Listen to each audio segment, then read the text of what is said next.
What is up, everybody? Welcome to ITG Daily, the show that brings you the hottest in gaming news. I'm Drew Bosley. You can find me on Twitter at ArtisticGamer28, and that is Scott Savage. You can find him at Savage. Scott, how was the weekend, buddy?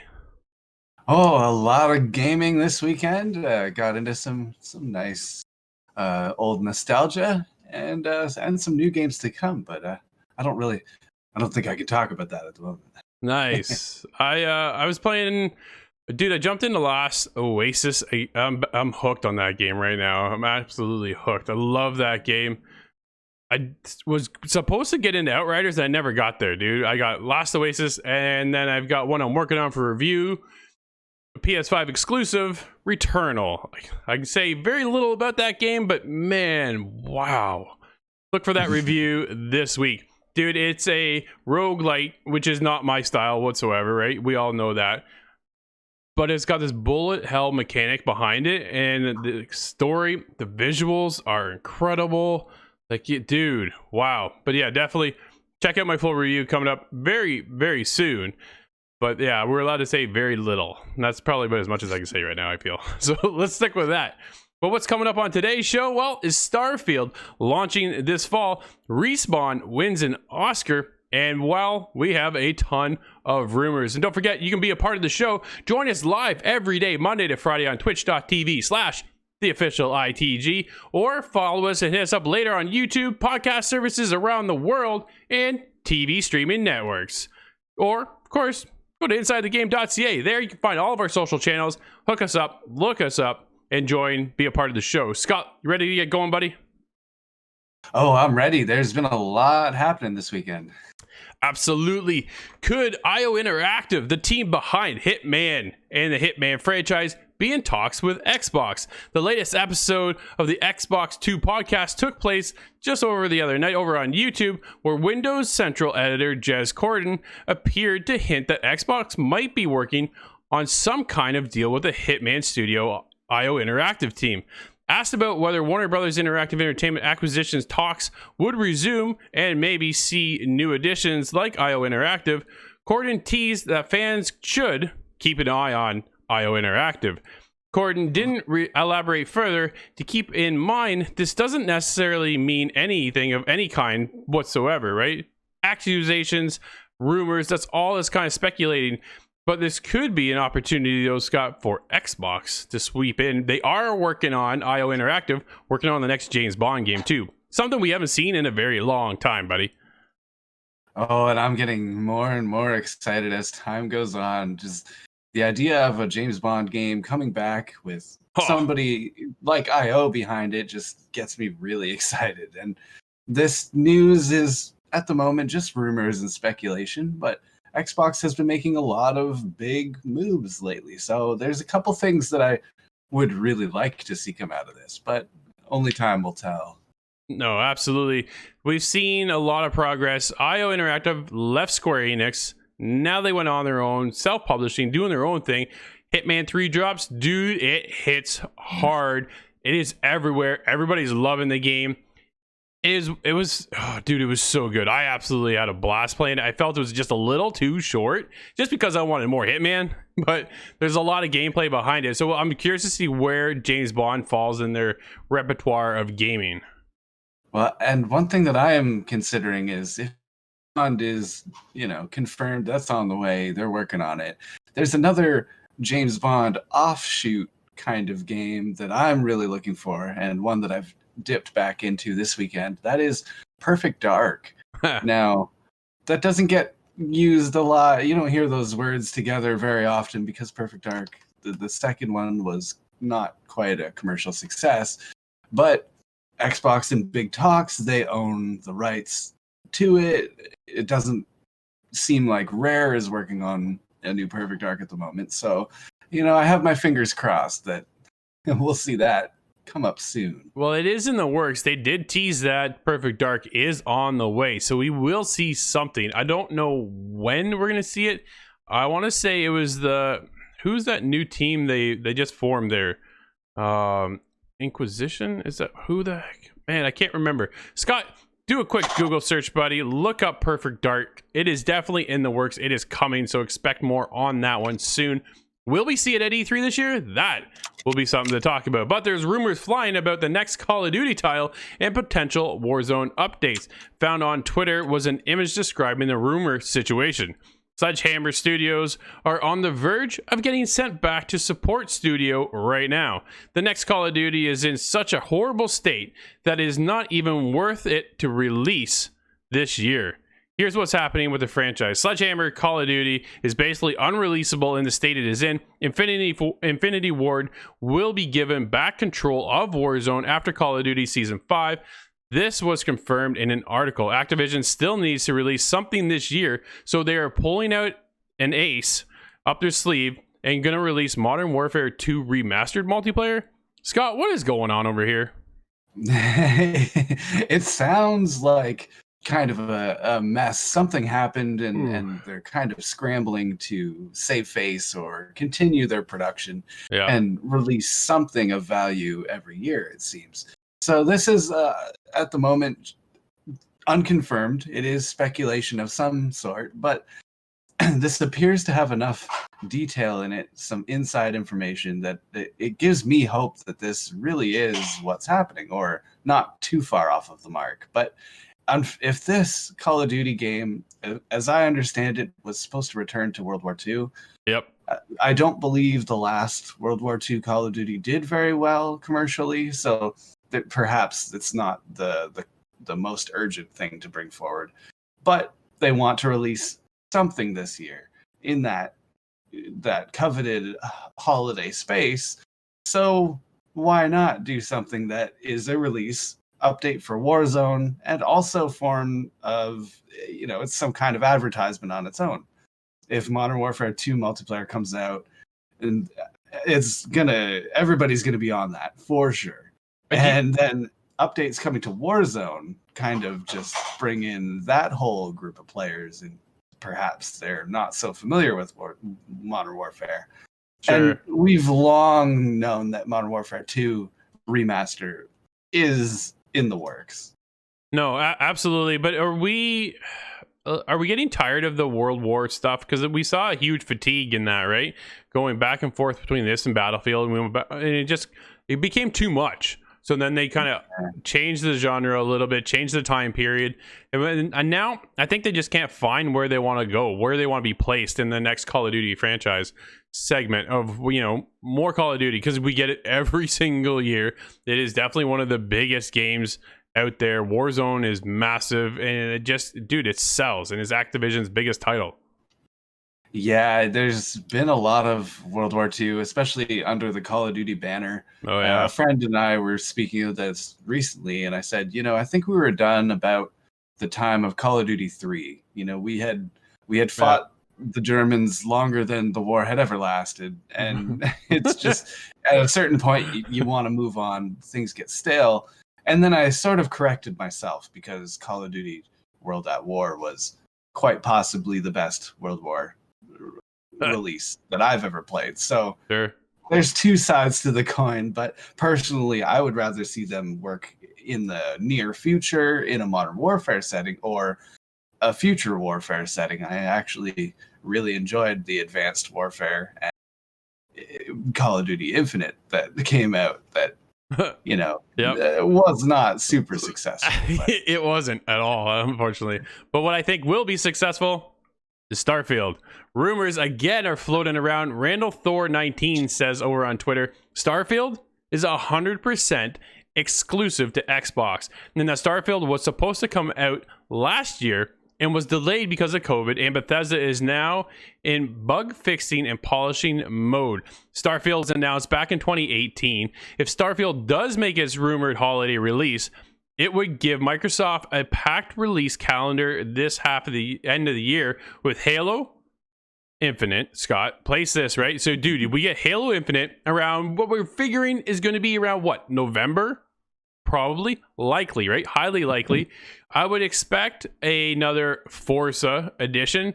Forza Horizon 5, I would think, would be coming at some point this year as well. And then you get Starfield. Dude, that is an Xbox lineup. That is quite the lineup. And Starfield is simmering on the back burner for a lot of folk, but it is out there, the name's out there, and having, Bethesda's largest, newest edition as an exclusive, well, it's starting to make a lot of sense that this Xbox acquisition deal going through. Do you think it stays exclusive, Scott? Or do you think we'll ever see it go over to the PlayStation family at all? Well, I had expected it to at the most be a timed exclusive. I thought this was really going to get a full release on every console. But with the new Xbox deal, perhaps they really did secure it for an exclusive. That's not out of the realm. No, I think it stays exclusive. I think Xbox spends that kind of money for one particular reason, to draw more people into the Xbox ecosystem and that Game Pass service. How do you do that? You have exclusives on your platform. There's a reason why right now PlayStation is killing it. It's because they have exclusives, dude. Solid exclusives. Fantastic exclusives. That's what I mean. Pay attention to my review coming up this week over on InsideTheGame.ca. They have exclusives, and that's what really was driving it home. So when Xbox goes out and spends the kind of money like they did to get Bethesda and ZeniMax, man, that comes with a whole library of games. Some were already in development, some were already in talks. Like you're getting Deathloop, which will be and will stay on PlayStation. It might be timed now with who knows what kind of changes that has seen. But I think going forward, coming back, they announced it in 2018, Starfield, and yeah, it's been in development prior for 2-3 years maybe prior to that. But at some point though, they gotta say, no, you know what, we gotta lock down stuff for Xbox and leave it there for Xbox fans to say, hey, this is what we play over here. Yeah, and that is quite a title. I would think so as well. So look for that to be coming up. Scott, let's get into another rumor. Dude, we're so full of rumors today, it's nuts. Looks like GameStop recently got some new Elden Ring promotional material as well, ramping up for reveal and pre-orders, presumably. That's all that's kind of been established over on Twitter. Announced back in 2019 was Elden Ring. It's a dark fantasy action role-playing game developed by From Software and published by Bandai Namco. And of course, we all know that George R.R. Martin is attached to this title as well. So, big things coming out. Definitely expect some of, it's From Software, so you should look for that Dark Souls-esque feel, those harder than godly games. So I think there's a lot of hype behind this one, Scott. But yeah, definitely some rumors floating about that we might be getting something finally soon, because dude, this game has been on hiatus for a while now. Yeah, I've seen some conversation related to these tweets of note. And Sure. a lot of people saying that they had worked at GameStop back at the time of announcement, and they had received some promotional items then. So those few people were not very excited to see more promotional. They didn't really see too much meaning in it.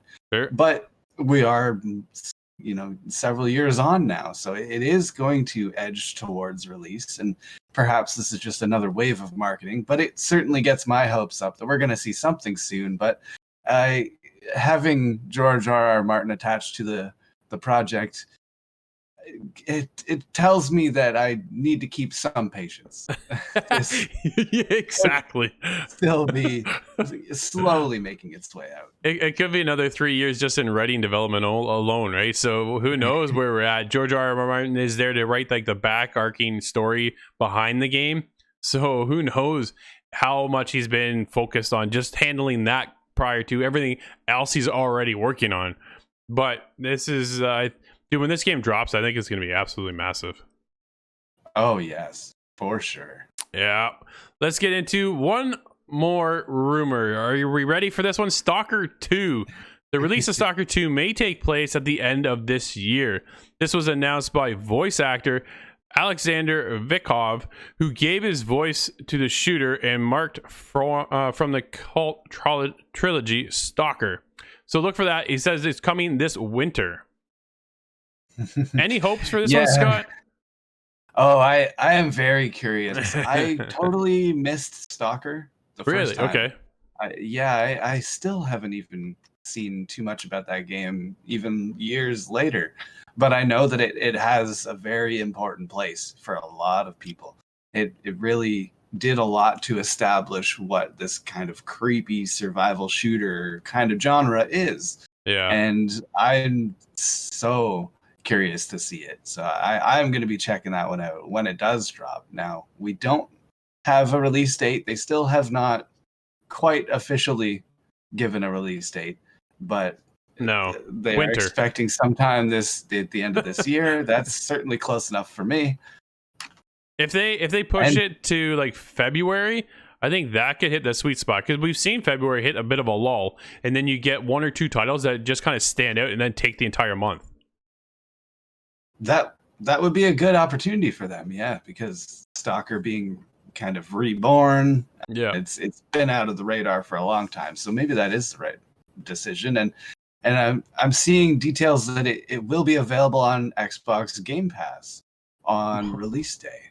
Wow, would you look at that? There's a Game Pass striking again, Scott. That's incredible, man. Can't go a day without mentioning it. Yeah, seriously, we should do shots.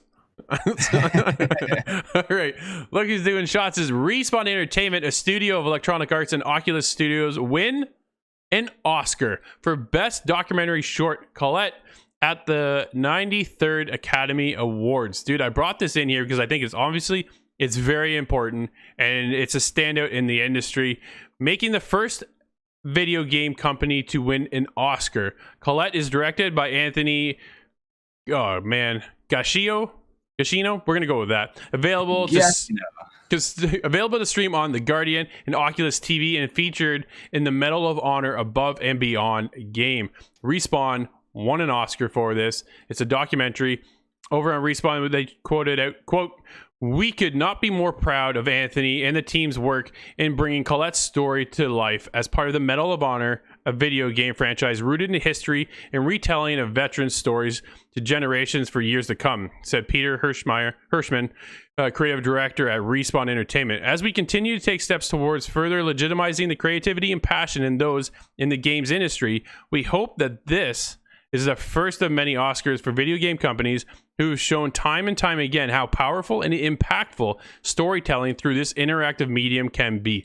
Scott, hands up, clap, celebrate, hats off, everything over there. Respawn Entertainment, the first company ever to win an Oscar.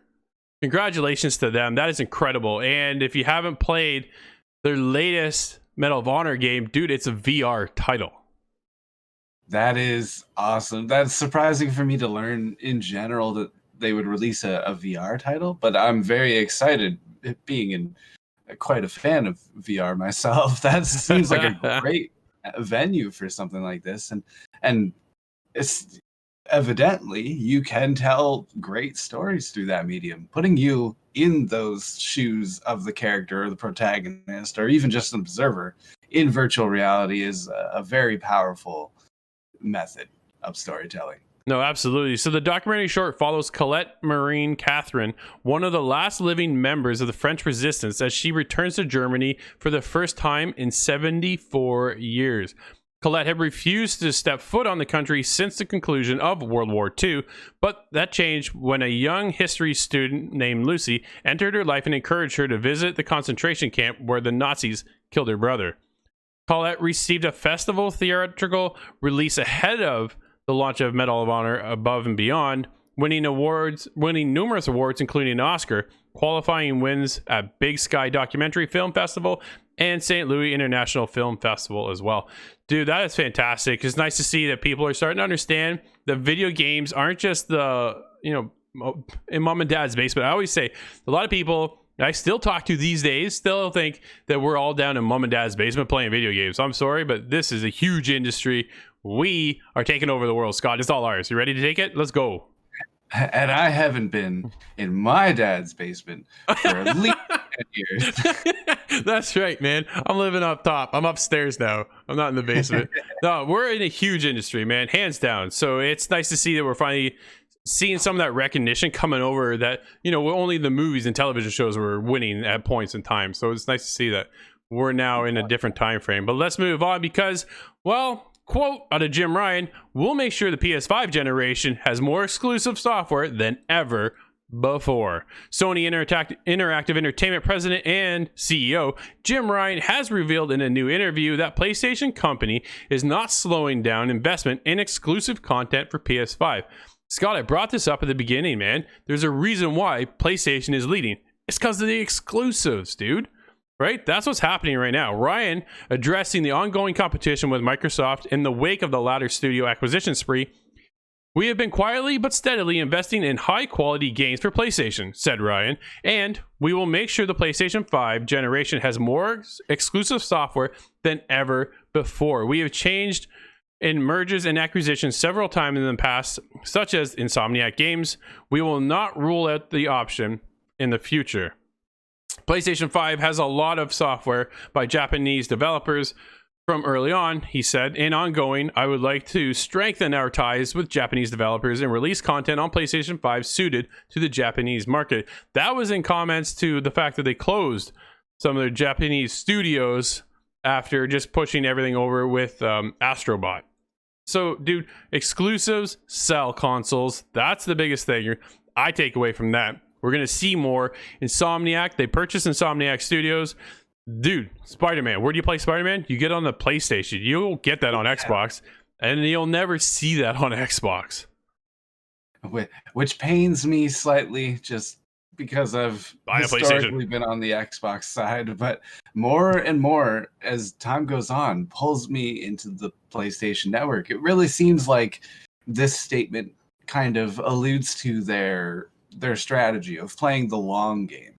We've seen Xbox make a lot of acquisitions, a lot of moves this year, and I think that's just their maneuvers kind of coming to a head.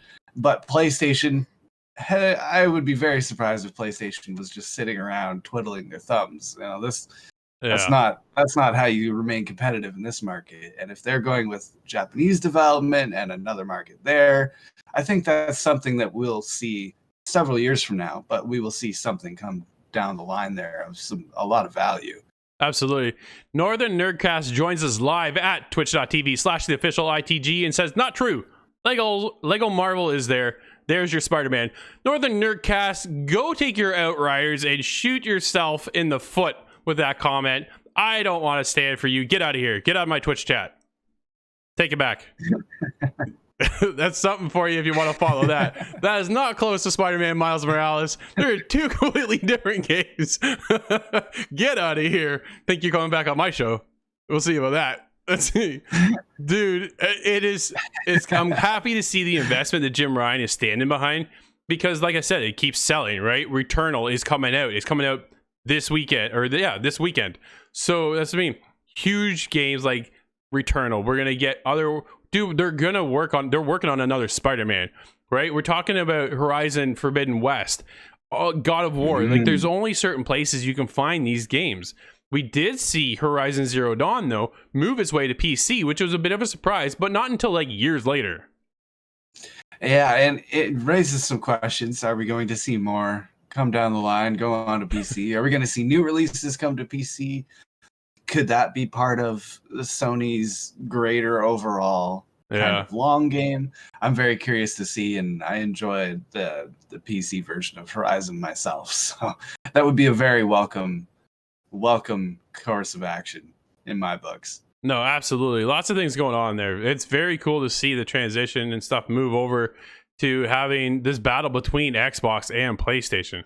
How the future holds, because that's right now. That's why Microsoft is purchasing, ZeniMax, so they can have all those studios and start getting Starfield as an exclusive, right? That's what they need to do because PlayStation right now is killing it over there. Who else killed it though was Hades, who took home a ton of game awards over at the DICE Awards. Indie game receives 5 awards, including 1 an outstanding achievement in game design. Supergiant Games Hades won Game of the Year at the 24th Annual DICE Awards, one of the 5 honors to be received, beating games like Animal Crossing New Horizons, Final Fantasy VII Remake, Ghost of Tsushima, and The Last of Us Part 2, my personal Game of the Year. Scott, You and I both said before we even started this stream, neither one of us played this game. What are we doing? My curiosity only grows. I am very surprised to see Hades beat the likes of The Last of Us and such. There's a lot of large titles that have come out that really could have won those awards, and here we have Hades just sweeping. Just crushing it, right? They got Game of the Year, Action Game of the Year, Adventure Game of the Year goes to Ghost of Tsushima, Family Game of the Year went to Animal Crossing New Horizons, Fighting Game of the Year, Mortal Kombat 11, shout out right there, Racing Game of the Year, Mario Kart Live, Role-Playing Game of the Year, Final Fantasy VII Remake, Sports Game of the Year was Tony Hawk's Pro Skater 1 and 2, and we got some Half-Life Alyx in there, Microsoft Flight Simulator. But then there's Hades again. Outstanding achievement in game design. Outstanding achievement in independent game. Game direction. Is there anything else in there? There. They wrapped it up. And then outstanding technical achievement. Dreams. I just want to give a little shout out to Dreams. Definitely cool to see. But Hades, something I think I know you and I missed out, dude. We got to jump in on that one for sure. Yeah, I'm going to be playing catch up from a lot of releases this year, but that is definitely one of them that makes the list. Absolutely. Scott, why don't we wrap up today's show, buddy? Why don't you give us the rundown with the games that are out today? Well, the games out today seem to be a little thinner than some days, but there are a lot of releases on PC. I'm just going to highlight a few of them here. There was almost too many to mention, but we have Chromatic Labyrinth, Leaf on the Wind. That one sounds nice and serene. Outbike the Tsunami. That is quite the opposite of serene. Then we have one called Turk the Demon Slayer. ZAR, which is an acronym, stands for Zombie Apocalypse Russia. My interest is there. Monster Buster. Magical Strings, Abyss of Neptune, Swan Chernobyl Unexplored, and The Third Building. Nice. Scott, you gonna check out any of those games? I'm very interested in ZAR. I'm not quite sure, what that game looks like at the moment, but I'll find out. There we go. You have to keep us posted on how that one goes. Everybody, thank you for hanging out with us today. That's going to wrap up today's show. This is ITG Daily, the show that brings you all the hottest in gaming news. We're live every day, Monday to Friday, twitch.tv/theofficialITG. If you can't join us live, no problem. Hit us up later over on InsideTheGame.ca, YouTube, Facebook, you name it, we're there. Podcast services as well as TV network services around the world. Until tomorrow, everybody, I'm Drew, that's Scott. This is ITG Daily, and we'll see you inside the game.